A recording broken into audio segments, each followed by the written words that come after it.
I'm just gonna change. That's alright. We're good to go. You 28? Yeah. Probably messed up on my Facebook. Oh damn. Yeah, it was probably an old video that I saw of you. What's up, man? How's it going? Glad that you can come on. It's a pleasure.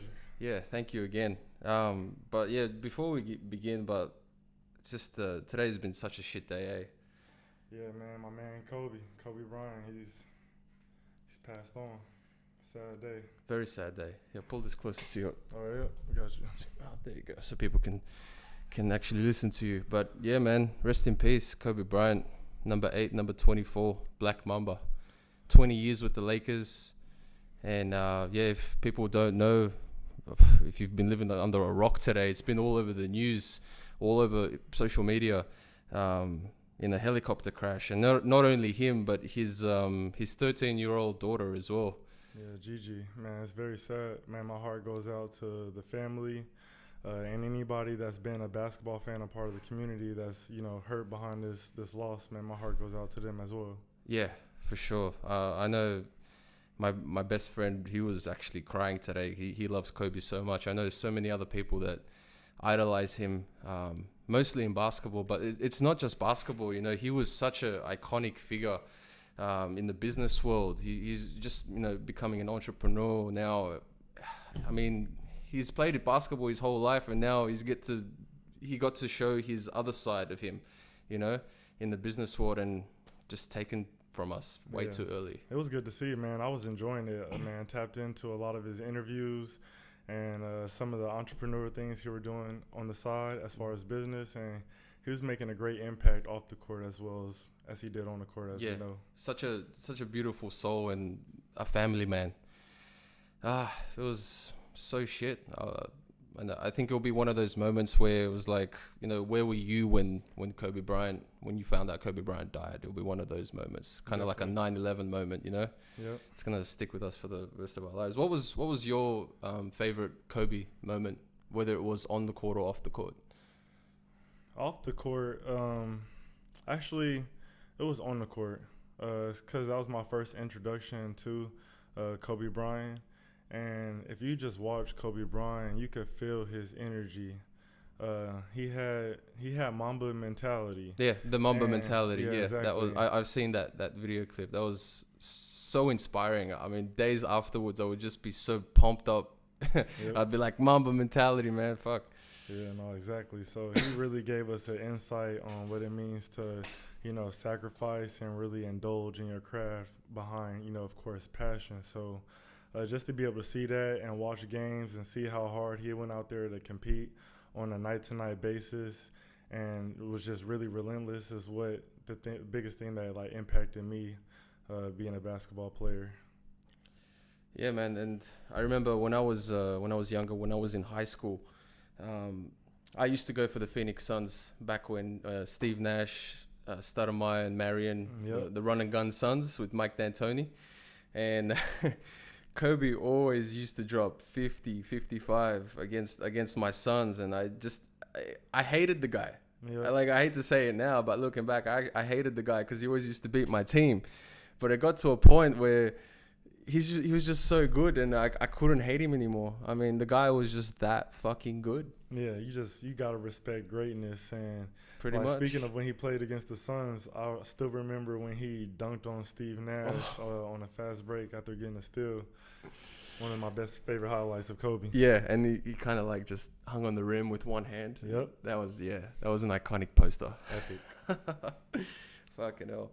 Well, I guess let's put that behind us. Rest in peace, Kobe. There's not much you can do. That's just life.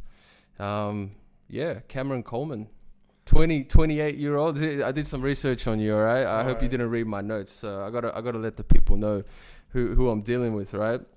6'6". Yep, 6'6". If I get something wrong, correct me, please. No, I got you. It said you were listed about 220 pounds, about 100 kilos. Is that right? Yeah, that's still right. Yep. Born in Allen, Texas. All right, so I was born in Long Beach, California. Okay. And then after living there for about 13 years, I moved to Allen, Texas. Yeah. Okay, cool. So you were born in California. Yes. Nice. and then you went to college in York College in Nebraska. Yeah, out of all places. Yeah, York. I know, right? Nebraska, out of all places. That's where my humble beginnings and my college career started. Yeah, I don't know many things that's out in Nebraska. Just corn, corn, and a lot of fields, a lot of agriculture. That's it. That's where all the food in America comes from, right? Yeah. That's cool. And you're a 2-time All-American as well. Yeah, 2-time All-American. My last 2 years playing at York College, I kind of started getting a good grasp for my game and was able to, do some things on the court that led me to, being an All-American 2 times. So I'm very blessed. That's so cool, dude. And me being from Australia, I had no idea what an All-American was. So I kind of had to do a little bit of research and just check what the hell that meant. And yeah, it says an All-American team is a hypothetical American sports team composed of outstanding amateur players. These players are broadly considered by media and other relevant commentators as the best players in a particular sport or a specific season. Yeah, so like I said, just those last 2 years, I started getting really comfortable with my game, knowing how to make an impact on the court, whether it was through scoring, rebounding, and just getting my team involved.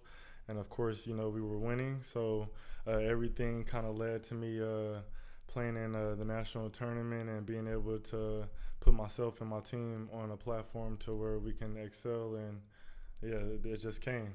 That's awesome, man. That's so good. And how does one become an All-American? Is it something that you become excellent in a particular niche sport or something or a position, and then people see that and then they kind of give you that status? For me, on a more deeper level, it was a selfless. It started off as a selfless journey. So it started off with just a mindset of what can I do within myself to make my team better? And then the answers that I got was, work on my game, be the best player that I could be, and that could be my best way of helping the team. So that was the mindset behind everything. And then once I understood my purpose and my why as far as that season, everything else was just work. Yeah. Just work, being consistent. Work your ass off. Exactly. Take no days off and kind of just understand what it meant to sacrifice and give to the team. And I did that within myself first. And so it was just a wonderful experience. No, that's cool, man. That's really cool. And you also entered the NBA draft in 2017, currently undrafted free agent. Yeah, so 2017, they automatically sometimes they enter you into the draft. Okay. Not that you're necessarily thinking, all right, yeah, I'm about to go to the NBA. Yeah. Coming from a small school, didn't have any expectations of actually making the NBA. But I ended up, taking a different route as far as my career goes. So yeah, and then did you come to Australia because you've played in Argentina and Germany and Australia as well, right? So Australia was my first place to get my foot in the door as far as my career. A lot of it was just doing things on my own, reaching out to people, seeing where I could get my foot in the door. Yep. And I came across my coach, DeMarcus Berry. And he gave me an opportunity to come out to Australia and play. And then ever since then, I didn't look back as far as starting and getting my foot into the professional world. Nice, man. And you knew DeMarcus from the States? No, I didn't know DeMarcus from the States. I had a mutual friend that was playing out here in Australia. Okay. And he shared my highlight video. And DeMarcus commented on my video and was like, "Oh, that guy's pretty good." That's a good highlight video as well. Oh no, I appreciate it, man. Nah, I think people gotta check this out because I was looking at it when I was doing my research the other day, and man, you got some good highlights. We'll show them the Waratah League.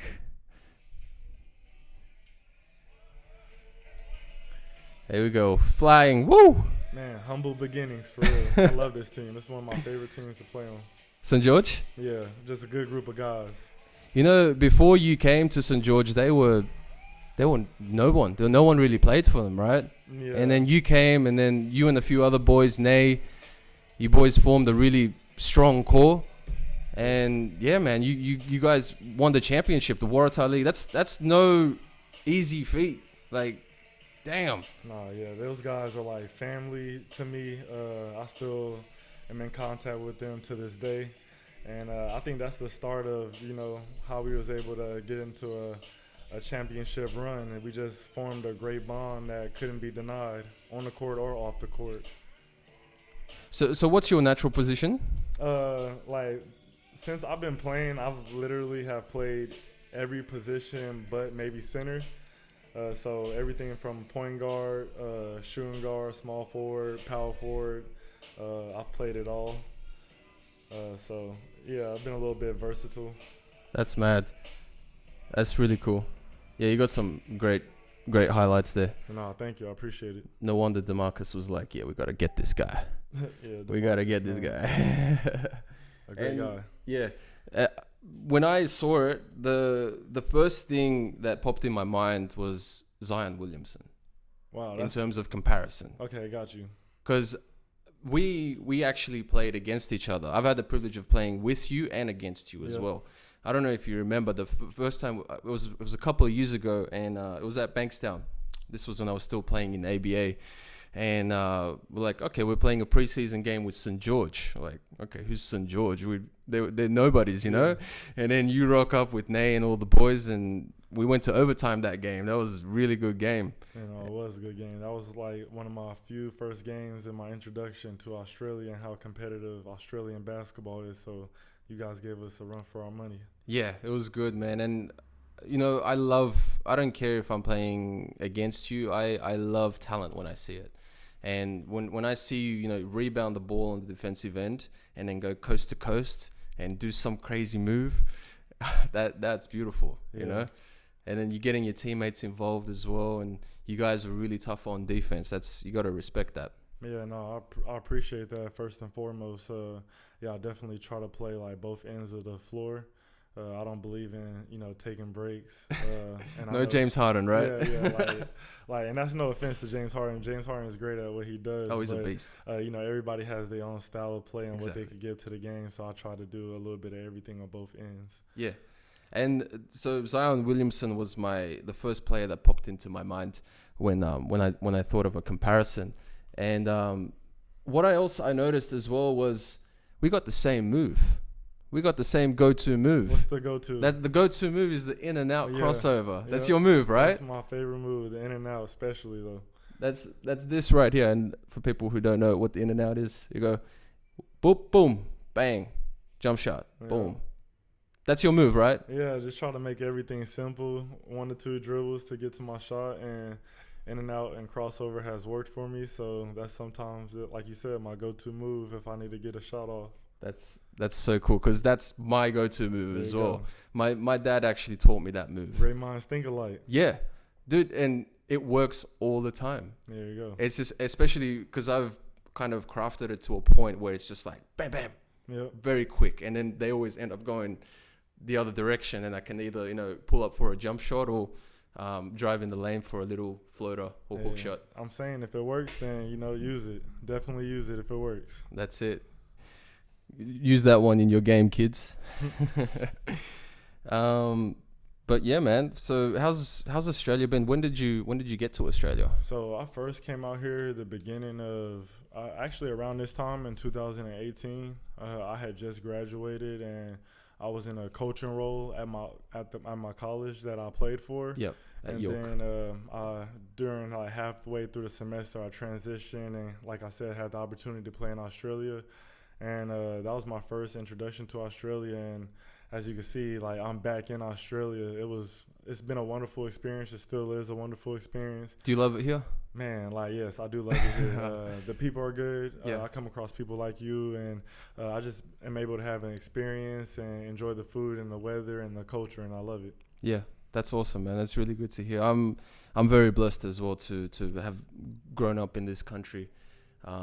It's absolute pleasure because I've been back home to Macedonia before, and I've seen unemployment and people on the streets, and there's no money, and all my friends now, the government's just so fucking corrupt, and they stolen so much money from the people, and all of my friends that are my age are just trying to get out of the country. They're trying to go somewhere, America, Australia, UK, Sweden, Germany, just anywhere but the country. Everybody looking for opportunity. I get it. And unfortunately, there's just not much opportunity left in my country. So I was very privileged that I grew up here, and I'm an Australian citizen. I went through primary school, high school, university, and I get the opportunity to meet people, like-minded people like yourself. Like you said, like you get to meet like everybody. Australia is a very diverse country. You have the Indian culture, you have the Asian culture, the Lebanese, Middle Eastern culture. What's your favorite food here? Thai food. I love Thai food. Man. I'm sorry, I just love it. Like Thai food is my favorite, and I could eat that, any time of the day. Pad See Ew?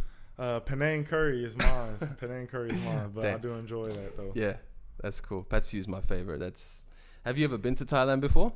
I've never been to Thailand, as crazy as that sounds. Man. I haven't been, so I want to go. That's on my bucket list because I would love to travel and just experience the culture and, of course, try the food. You got to try the food. Oh, yeah, for sure, bro. What about you? Have you been? Yeah, I actually went last year. Okay. Me and my girlfriend that you met before, Vanessa. Shout out to Vanessa. She's watching. We went to Thailand last year for 10 days. Okay. We went to Phuket. Okay. Highly suggested if you go. It's an island. And Thai people are just Thailand is known as the land of smiles. Okay. People are so nice. They're just nice people in general, and very welcoming, very warm, bubbly.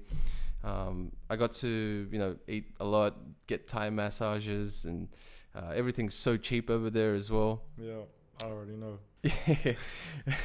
And I got to train some Muay Thai as well. Do you know the martial art Muay Thai? Yeah, I've heard of it. Never trained and practiced myself, but yeah, I've heard of it definitely. It's like a version of kickboxing, a Thai version, where you incorporate not only punches and kicks, but also elbows and knees as well. Okay. So it's a very deadly martial art if you very experienced in the craft. Sounds brutal. Yeah, those Thai people, they go to war every week. Like, they have a fight every week. It's absolutely insane. They're very conditioned people. And there's this one guy I follow. His name is Sanchai.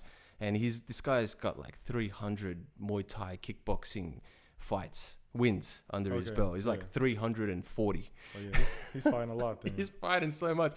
And when you look at a photo of him, he's just a regular dude. Yep. Like, he's just, you wouldn't expect that this guy's a killer, but he'll kick your legs off. Yeah, don't underestimate him. No, never. But that's the thing, I practice martial arts, but it's the discipline aspect, and you never resort to violence. You only resort to violence as a last alternative. Yep. You always use your words and never want to get into a scuffle with someone. But I feel like people these days, they just want to fight for some fucking reason. Yeah, I don't know what it is, and like there's a lot of people that's angry and upset, and sometimes fighting is their way of expressing that. So yeah, we do have a lot of people that probably do want to fight, and man, it sucks that sometimes is the avenue they choose to express that. Have you ever run into any trouble, either here or in America? Yeah, I've been in some fights, like whenever I was younger.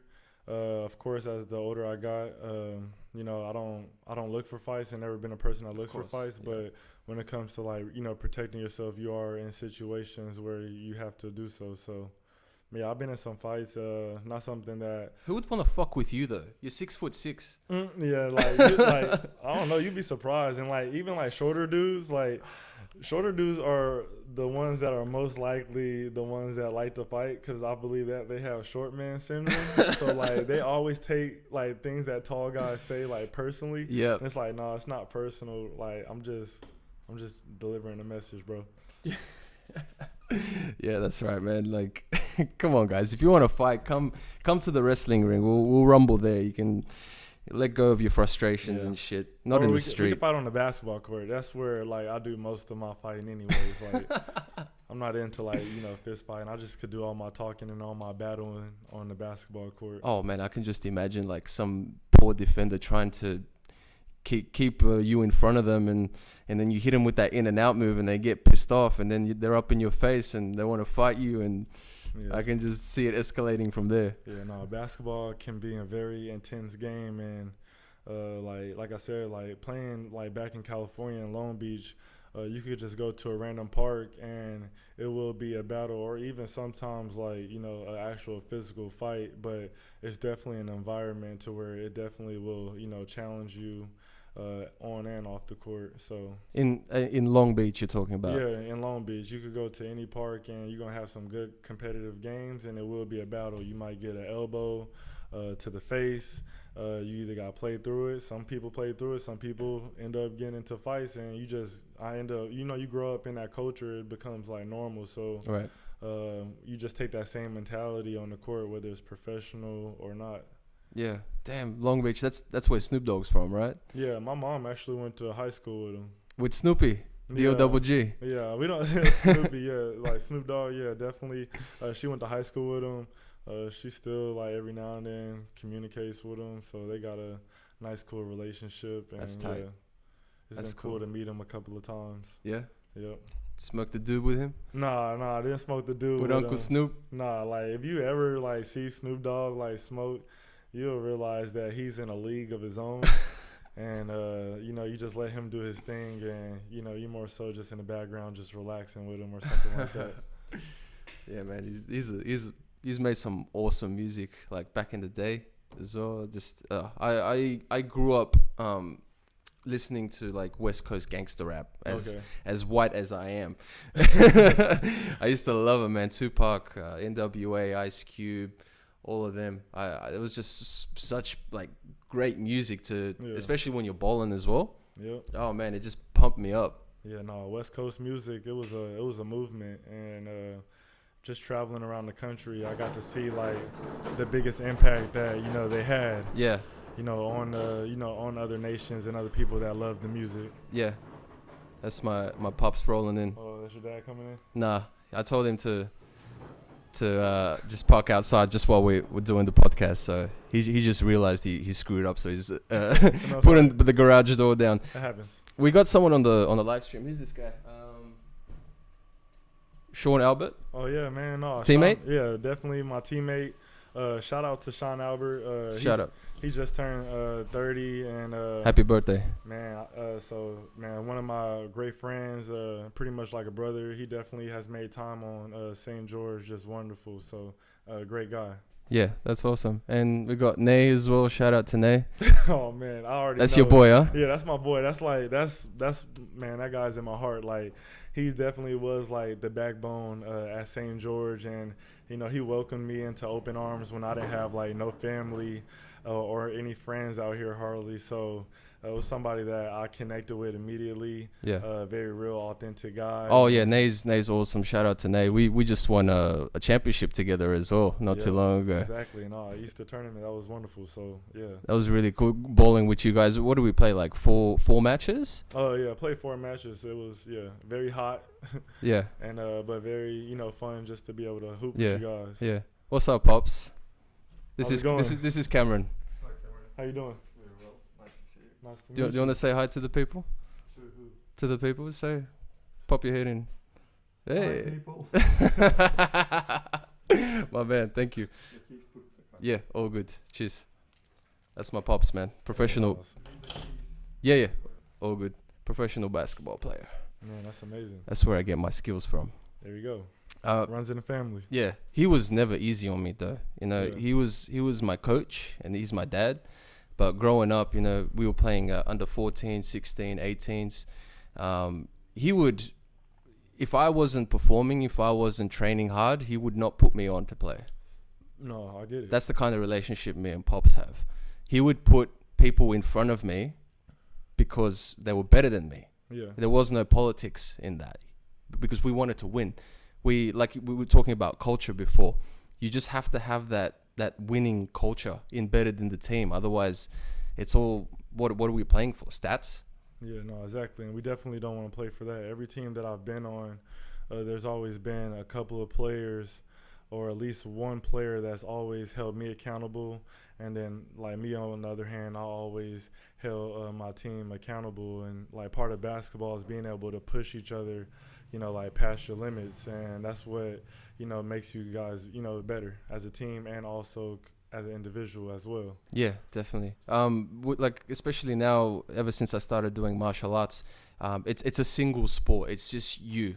You don't have a team. Yep. It's a very different concept to basketball, which is a team sport where you got 4 other guys on the court with you, and then the boys on the bench, and you guys just have to click together. Otherwise, you won't win. Everyone's got to be communicating. Everyone's got to be talking. One little weak link, and then the whole thing falls apart. Yeah. I have a opinion about that. Okay. Just because like even tennis can be a single person sport, but I think that you have coaches, you have trainers, you have people that's in nutrition, and people that might just motivate you. And I believe that those little things that we don't really think about as athletes also like play their part as far as what would be considered like as like a team. And so like those things have to click as well for you to even like go out there and fight, or Venus to go out there and play tennis. Yeah. So I believe that there's a team in a sort of sense, but of course like whenever you're out there, it's just you and the person you're going against, and that's something different. Yeah. Something basketball can't do. Yeah. I mean, especially when you look at like a Michael Jordan or a LeBron James or a Kobe Bryant, and they were pretty much, I mean, Kobe, when he had his 81-point game that season, he was a one-man wrecking ball. Yeah. He literally put the Lakers on his shoulders, and he was just dropping 40, 50, 60 points a game. Man. It's hard to say it's a team sport when you see that shit happen. Yeah, no, like, and Kobe laid out a solid blueprint for like basketball players that people I think either have or will start to understand as like time goes on. Is that he challenged himself, like he pushed himself, like he realized that the worst enemy was himself. The only person that could stop him from greatness was himself. It wasn't nobody. So when it came down to like performing and like playing in the game, nobody could challenge him harder than he had already challenged himself. Whether that was in practice or any of his trainings with weightlifting, he was just always constantly pushing himself to where the games were easier at moments. Yeah. I mean, he dropped 81 points before. Man, that's no easy feat. It's not easy at all. The next one above him was Wilt Chamberlain when he had that 100-point game. Yeah. But that was a different time. Yeah, that was different, and at least with Kobe, I got to see like the highlights of it. Oh yeah. So I definitely respect that. And on top of that, he won the game. Won the game. They were losing by a good 15 points, I think, and yeah, he just went Mamba mode, and that was that. Yeah, and I think that's the most important thing. Like as a basketball player, you can score, but if you don't get the win, like, it doesn't hold as much weight. Exactly. So for Kobe to go out and score 81 points and be able to get his team to win, I think collectively that whole game came full circle. So that was good. 100%. When I was younger, I used to have the wrong mentality when it came to basketball, man. I was a little bit selfish. Yeah. I'm not afraid to admit that, because there would be times where we'd lose the game, but I'd have a really good game. I'd have like 30 or 40 points, and then I'd feel good about myself. And I'm like, wait a minute, this doesn't make sense. You know what I mean? I'm just being selfish. So I had to kind of grow out of that mentality and just look at it from a different perspective. Yep, no, I definitely understand. I've had moments even in games to where I'm catching fire, and then I might take like the next 3 shots, and I even have to heat check. I have to mentally tell myself all right, bring it back in. Let's get somebody else involved. Let's see who else got the hot hand. And then before you know it, I have a kick out to Sean or a kick out to Nate, and then they're hot for that moment. So it's just about keeping the balance, just knowing when it's your time and knowing when it's not your time. Oh, yeah, for sure. Balance is very important. Yin and yang. Yin and yang. There you go. It's so cool. I love the symbol for it as well. You got the white and then the black, and then the little circle of white in the black, and then the little circle of black in the white. Yeah, very symbolic. Very symbolic. So yeah, I definitely believe that balance could, help a player understand the contrast between being selfish and selfless. Like, so if I want to make the team better, like I have to be better within myself. Oh yeah. And so sometimes that journey is lonely. But I still have the purpose, which is like, the team, the greaterment of the team. And so even when like I'm working on myself and working on my skills, I have to remain focused on my team and the goals that we have collectively. Yeah. And so sometimes you could get caught up in your own process to where you can lose sight of the team. So it's about being able to find a balance between being like selfish and selfless. Selfish in the sense of like I'm gonna work my ass off, but selfless in the sense like, hey, this is for the team. Yep. It's for the greater good. It's for the greater good, and you gotta like realize that it's bigger than yourself, but it starts with yourself, and that's where you kind of understand that balance. Yeah, definitely. You're like one of the cogwheels spinning the bigger cogwheel in the system. Exactly. So yeah, there you go. That's awesome. What's it like traveling the world and playing ball? Because my dream was to always, I had a dream I wanted to go to America and play college ball over there as well, and then eventually play professionally. So what's that like? What's the feeling like going around and just playing what you love? Man, it definitely opened my eyes. I think that, of course, I just grew up in an environment that was, it's America. So, like, there's certain things that we do as Americans that we don't necessarily, you guys don't necessarily do out here. Or they might not necessarily do in Germany, or they might not do in Argentina. Give me an example. So, like, to give you an example, more so just the mindset we have, like, for instance, like the police. Like, I remember I got pulled over with Nay, and my experience as being like, African American, and my American experience with the police is just a little bit different than, being out here. I'm a little bit more tense. I'm a little bit more worried about, like, I'm worried about my life at times. And then like being out here in Australia, like me and Nate had that experience, and he's completely calm, like relaxed. And I'm like looking at him like are you like what's going on right now? Like, are you sure this is like okay? Like, and you just seem like too calm right now.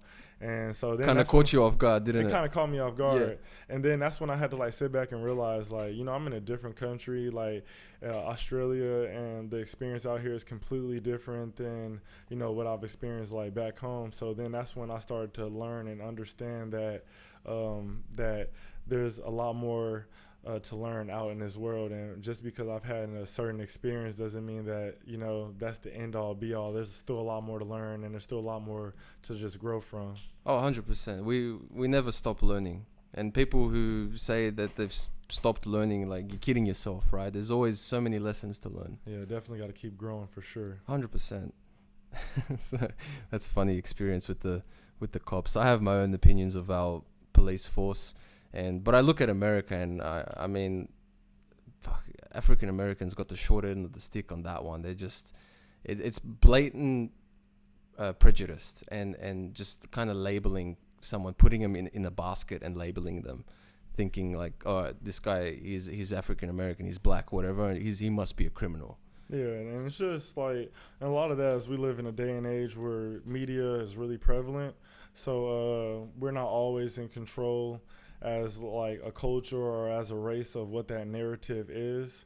And so how I've been able to just digest it is that I just stick to just being myself, and just stick to just being me. And I think that at the end all be all, that will speak for itself. And I've come across people that might have had particular stereotypes or judgments about me, and then once they meet me, those walls and those, those things that they probably once thought that, African Americans do, I might have changed that just by being myself. So it just starts with just being yourself and just going from there. Yeah, how could they not? I mean, you're such a nice guy. I get along with you so well. It's just like, come on, guys, don't judge a book by its cover. Damn. Yeah, no, man, definitely. Like, everybody is their own individual. Everybody has their own personality traits. Just because, like you said, if one white person is prejudiced or racist, I can't label everybody that looks like him or that with that label. Yeah. It's on a case by case basis. But we do live in a world where everybody wants to judge and label people, and so I understand and I get it, and I just stick to just being myself and letting that light show. That's it, man. What's the biggest difference that you can see between America and Australia? Oh man, just like the openness of the people here. Okay. I think just from my experience, and like I said, I can only speak from my experience. People are a little bit more hesitant. People are a little bit more standoffish. People are a little bit more closed off. And my experience overseas is people are a little bit open. And I don't know if it's because I sound different or maybe I look different, but like it's my experience out here. So I'm able to just have conversations with people and connect with people in a more like organic way and quicker than I would, I guess, necessarily back home in America. Yeah, that's awesome, man. That's really good. How do you practice gratitude in your life? I know you're a grateful person, humble person. So how do you practice that in your life? I always remember like just why, like my purpose. Like everything kind of just goes back to like my purpose and knowing like where my faith lies.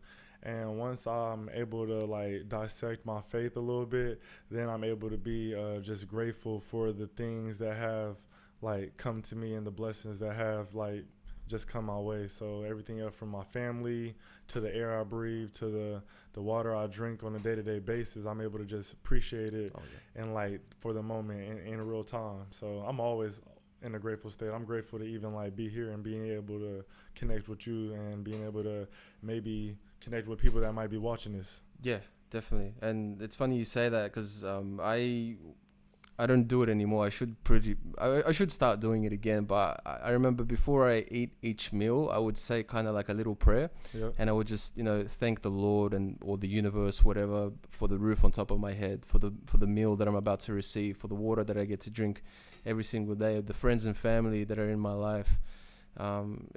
Gratitude is something it should be practiced on a daily basis. It just like you said, it all goes back to your why, to your purpose in life. And I think it's very important to have that sense of purpose in life, because otherwise, what's the point? It's not about the destination; it's about the journey. No, I definitely agree. Like you said, like being grateful, we take things for granted. And like if anything has showed, especially today, like your life can end like at any moment. So appreciate like your dad, appreciate like your family, appreciate the people that you on the basketball court with, and just stay in gratitude and cherish those moments that you have with them, because you never know like when it can end. It could be your time at any second. So try staying in a moment of gratitude and really cherish those moments of love. Yeah, man. All it takes is just a few seconds and you can be erased from this planet. As sad as that sounds. Damn, I still can't believe Kobe's gone, man. Fuck. Yeah, it's bitter. It's bittersweet for me. I think that like I rejoice as well as I'm saddened by his death, because I do believe that he's not suffering. I feel like just like he's in a better place. Yeah, and definitely. So like I said, I think it's a bittersweet for me. How long have you been away from your family ever since you came here? So I just recently, probably about 4 to 5 months ago, was spending about 2 months back home with my family, being able to connect with them. So it hasn't been too long, but since I have been traveling, it's probably been about close to like 2 to 3 years just being away from them. Yeah, and obviously you get them extended periods where you're just away from them. You haven't seen them. Like you probably still do FaceTime and stuff like that, but it's not the same as being in the presence of. Yeah, it's definitely not the same. Like, I believe that there's something that's just different about when somebody's in front of you and being able to like talk to them and love on them and care for them. So I definitely have missed that quite some times throughout the last 3 years with them. Yeah, that's all right. If you maybe your mom is watching right now. Do you want to say anything to moms? Mom, I love you. I care for you. You're my heart. And I'm pretty sure we'll be seeing each other sometime soon. And there you have it. Shout out to moms. Shout out to moms.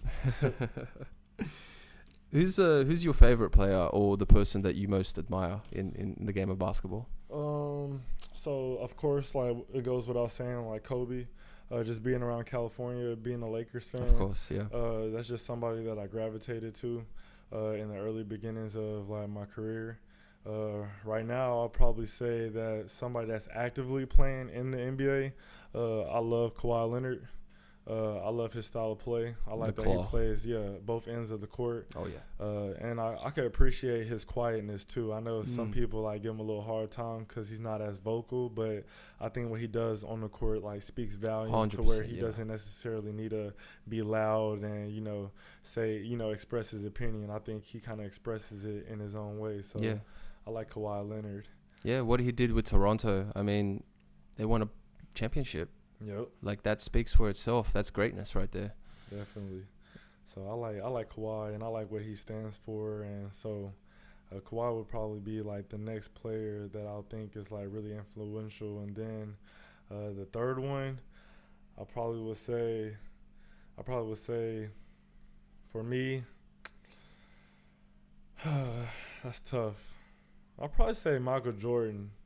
Just because what he did with the game, as far as just being able to like expand it on like a more like global level with the dream team as well. Exactly. That was amazing. Like, to have like that type of impact on the world, I think that is like that's amazing, and to be able to showcase that on a big platform, I think that was like great.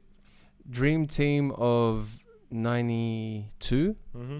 Versus the Redeem team of 2008. Who wins that battle? Oh man, see, like, and like my thinking is like that's two different eras, so it's kind of hard to like gauge like who would win, and so I man, it's tough, isn't it? Like those matchups are insane. You got Magic matched up with I think it was Chris Paul, and then Kobe, MJ, LeBron James, and who's the small forward? Larry Bird. Yeah, it's like that's tough. That's really tough. It's two different eras. The game is played a little bit differently, like now than it was then. It was much tougher back in the 80s and 90s, wasn't it? Yeah, and then you gotta also think some of the resources and technology that's out, like during that time, the other players in the 92 team didn't necessarily have access to. So I think that there's like a lot of things that play the part of like whether that team will win or not. If I just had to choose though, I guess you gotta go with the 92 team. The dream team. The dream team. You gotta go with the dream team. So I guess that would be the team, but still, again, it's hard. The dream team of '92, they played in the grand final of the Olympics against Croatia. At the time, Croatia had just recently split up from Yugoslavia, which is where I'm from, and we had a really good team back then as well. Vlade Divac, you had Toni Kukoc, and Dražen Petrovic. Do you remember Petrovic? No, I don't. I'm trying to think, like, man. He was the best player to come out of the Yugoslavia area. And the guy was a machine. He had a 100 plus point game playing in Europe as well.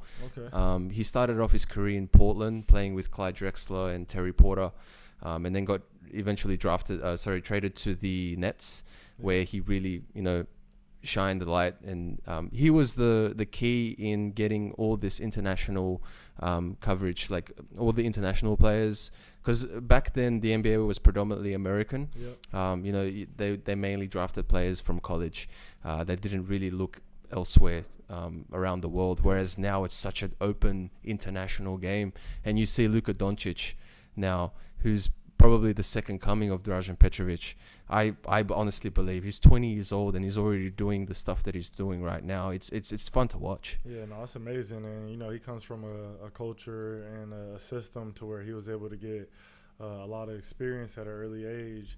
and you could definitely see like that hard work paying off, and that's good that like people from the past have been able to make an impact on the game to where it's opened doors to players overseas, and even out here, you have the NBA Global Academy that is thriving and doing well out here in Australia. And so I think basketball in general will just grow, and we'll see more and more players overseas entering in the league, and it will look different, and it will start to take shape in its own way. Definitely. Who you got in the East and who you got in the West this season? I'm going with Lakers. I don't care what nobody says. I'm always going to be a Lakers fan. I know right now people are going for like LA Clippers, and I get it. Like, I'm a Kawhi fan, so I respect it in that sense. But from the West, I'm gonna go with the Lakers, and from the East, man, from the East, it's a tough one, isn't it? It is a tough one.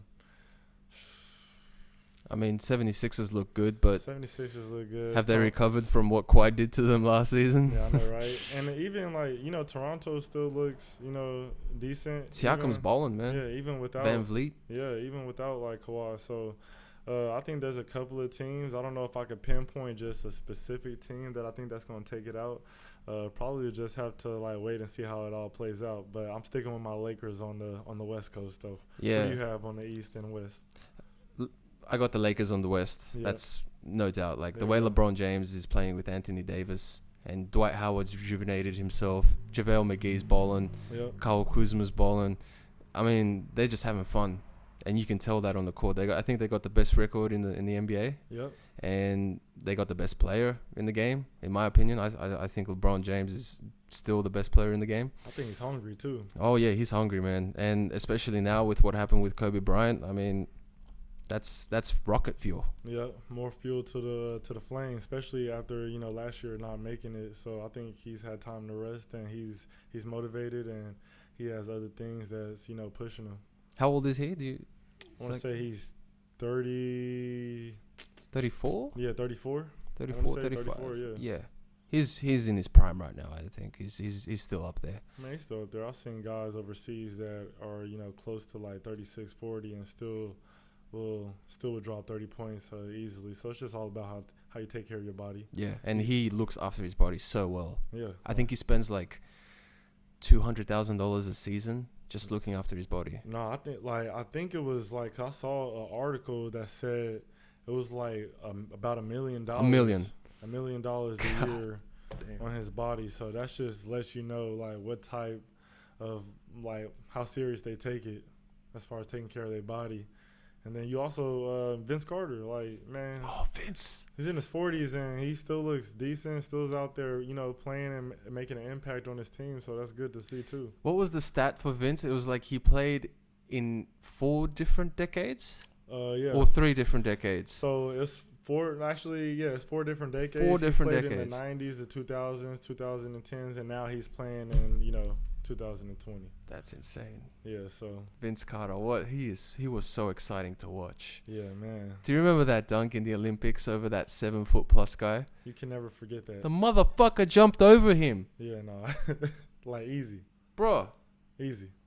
he cleared him easy. Yeah. The guy he didn't know what to do with himself afterwards. I remember that. I remember like people didn't even think that was like possible until like they actually like saw it. And now you got like even the newer generation, John Morant, trying to, pull things off like that too. Yeah. So it's just good to see how, those things can be passed along and people are trying different things in games. Vince was the OG though.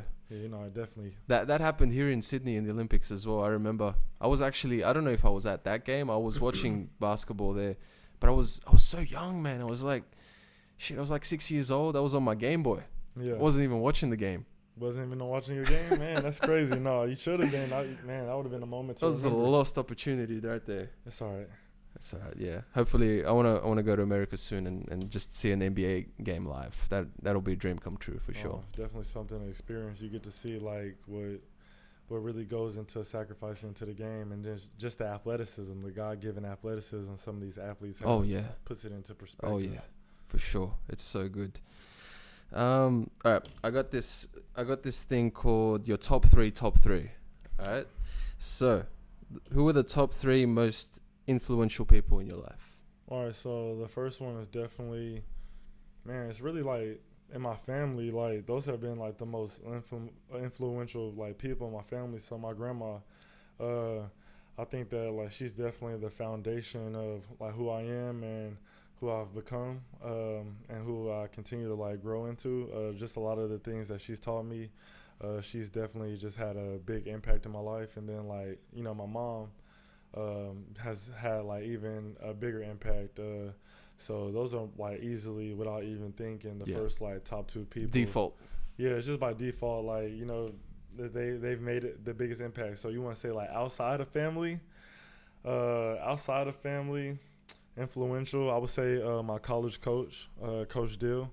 Shout out to Coach Dill. Yeah, shout out to Coach Dill. He really instilled like the confidence and the belief in me that I needed at a time where I wasn't as confident in myself as a player. And so he definitely just did a great job with that. The next person that I would say was like the most like influential is probably my best friend's dad. Shout out to my boy Barrington Stevens. Barry Stevens, his dad, was always somebody that like revealed himself throughout my life and was just able to give me like advice, whether I was in the place to receive it or not. And it was just really good to just have him as like somebody that I could like look up to and like kind of like a mentor. Like a mentor. Yeah. And I don't even know if he even realizes he was a mentor, but he was in like the greatest sense. Yeah. The third person, that's probably like the most influential person. I would probably have to say. Don't think about it too much. Just let it come to you. Myself. No, I'm just kidding. I don't know. That's kind of tough. Like I can't really think. Kobe? Kobe definitely was influential in my life, and like I said, he's made an impact in my life. So yeah, I think he could have like that third spot. Let's give him that third spot, man. He deserves it. Let's do it. 3 things you're grateful for. I'm grateful for life. So definitely always grateful for that. I'm grateful for my family. I'm grateful for my friends. That's pretty simple. I keep life simple, and those are the 3 things easily that I'm grateful for. Life, family, and friends. I love it. There you go. Real talk. And 3 goals that you wanna achieve in your life, long term, short term, whatever. 3 goals. The biggest goal is that I just want to make an impact, whether that's just in like one person's life. So that's like my goal this year. So you said you're doing some coaching with the young kids as well? Yeah, like I'm coaching. So I've been enjoying that, being able to get to see the game from a different side. Nice. As I, just rest my body, and I get to just like try to influence them the best way I can. So that's one goal of mine, is to be able to influence somebody this year and make a positive impact. My second goal is I want to be able to like start my own like company. So like that's definitely something that like I'm definitely like striving for. Yep. I've been more so on the basketball end of everything, so I like to just step into my entrepreneur shoes and kind of get that started this year.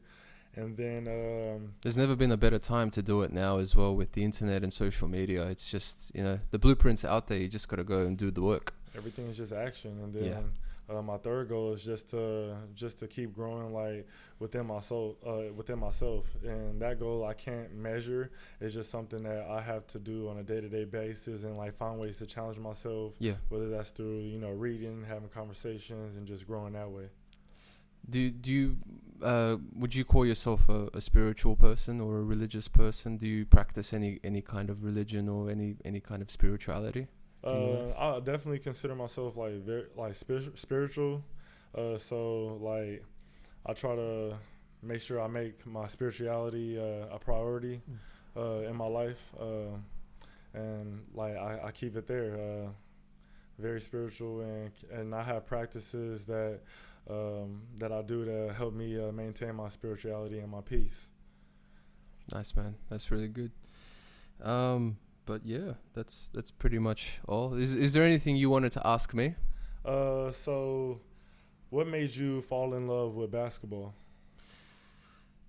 My dad planted the seed, There you go. and I would go with him to his basketball games and watch him play. And I can still remember back then he was really good. He's shorter than me. He was a point guard, but he had that winning mentality. He just wanted to fucking win all the time, no matter what, at any cost. You know, and he wasn't afraid to hurt people's feelings as well. That's what I love about Pops. He was just so raw and uncut. Yep.